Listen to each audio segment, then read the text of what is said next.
किसी की चीखें हैं, किसी की परछाइयां हैं। ये है खूनी फ्राइडे। दिसंबर की कड़ाके की ठंड थी। मसूरी के पहाड़ों पर रात कुछ ज्यादा ही भारी लग रही थी। घना कोहरा पहाड़ियों से उतरकर सड़कों पर फैल चुका था। ऐसा लग रहा था जैसे किसी ने पूरे इलाके को सफेद चादर से ढक दिया हो। दूर, बहुत दूर तक कुछ भी साफ दिखाई नहीं दे रहा था। सिर्फ ठंडी हवा की आवाज और कभी-कभी पेड़ों की सूखी टहनियों का हिलना। ऐसी रातों में स्थानीय लोग अनावश्यक सफर से बचते हैं, लेकिन हर कोई चेतावनियां नहीं मानता। एक काली एसयूवी धीरे-धीरे पहाड़ी सड़क पर रेंगती हुई आगे बढ़ रही थी। हेडलाइट की रोशनी कोहरे को चीरने की कोशिश करती और हर बार हार जाती। ड्राइविंग सीट पर था आकाश, उम्र लगभग 30 साल, अनुभवी ड्राइवर, लेकिन इस समय उसके चेहरे पर साफ तनाव था। उसकी उंगलियां स्टीयरिंग पर कसी हुई थी।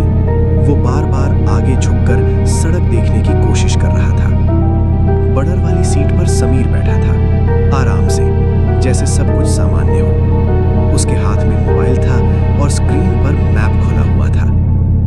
आकाश ने धीमी लेकिन चिढ़ी आवाज में कहा, यार समीर, मैंने कहा था ना सुबह निकलते हैं। सुबह के पहाड़ का सफर अच्छा आइडिया नहीं होता। देख, कुछ दिखाई नहीं दे रहा। अगर सामने खाई भी हो तो पता नहीं चलेगा। समीर हल्का सा हंसा। तू हमेशा ओवरथिंक करता है। मैप देख, हम बिल्कुल सही रूट पर हैं। और सुन, आगे से एक शॉर्टकट निकल रहा है, सीधा नीचे हाईवे पर उतारेगा। आकाश ने भौहें सिकोड़ ली। शॉर्टकट? पहाड़ों में? यही सबसे खतरनाक शब्द है। कार के बाहर जंगल घना होता जा रहा था। पेड़ों की कतारें कोहरे में ऐसे गायब हो रही थीं जैसे वहां कुछ था ही नहीं। ना कोई दूसरी गाड़ी, ना कोई रोशनी, ना कोई इंसानी हलचल। सिर्फ चलती कार और फैलता सन्नाटा। कुछ मिनट बाद हेडलाइट की रोशनी में एक जंग लगा बोर्ड उभरा। आकाश ने गाड़ी धीमी की। बोर्ड आधा टेढ़ा था, पेंट उखड़ा हुआ, लेकिन शब्द अभी भी पढ़े जा सकते थे। भैरव घाटी, सूर्यास्त के बाद प्रवेश वर्जित। आकाश ने पढ़ा, फिर दोबारा पढ़ा। उसने अनजाने में गाड़ी और धीमी कर दी। समीर हंसा। ड्रामा, ये सब लोकल डराने वाली बातें होती हैं ताकि लोग रात में इधर ना आए।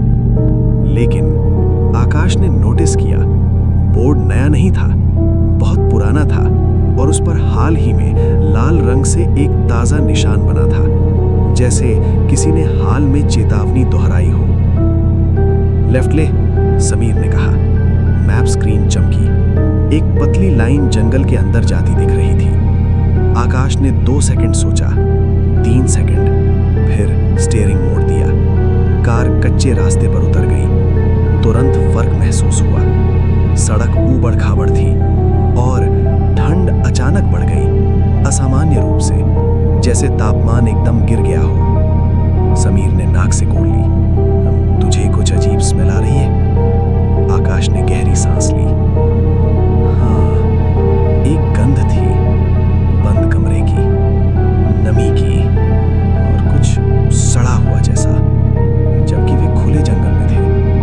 खुली हवा में ऐसी गंध का होना स्वाभाविक नहीं होता। करीब 2 मिनट बाद कोहरे के बीच एक पीली रोशनी टिमटिमाई। देख, आगे कोई है। सड़क किनारे एक लालटेन जल रही थी। उसके पास एक बूढ़ी औरत बैठी थी, स्थिर, बिल्कुल स्थिर, जैसे वो उनका इंतजार कर रही हो। आकाश ने गाड़ी धीरे-धीरे उस लालटेन के पास रोकी। इंजन चालू था, लेकिन दोनों ने दरवाजा खोलने की हिम्मत नहीं की। बूढ़ी औरत सड़क किनारे पत्थर पर बैठी थी। उसके पास लकड़ियों का गट्ठर रखा था, सिर झुका हुआ। हवा चल रही थी, लेकिन उसके कपड़े जरा भी नहीं हिल रहे थे। ये पहली अजीब बात थी। आकाश ने शीशा थोड़ा नीचे किया। अम्मा, सुनिए। कोई प्रतिक्रिया नहीं। फिर जरा ऊंची आवाज में, अम्मा, ये रास्ता हाईवे को जाता है क्या? धीरे-धीरे, बहुत धीरे उसने सिर उठाया। आकाश का गला सूख गया। उसकी आंखें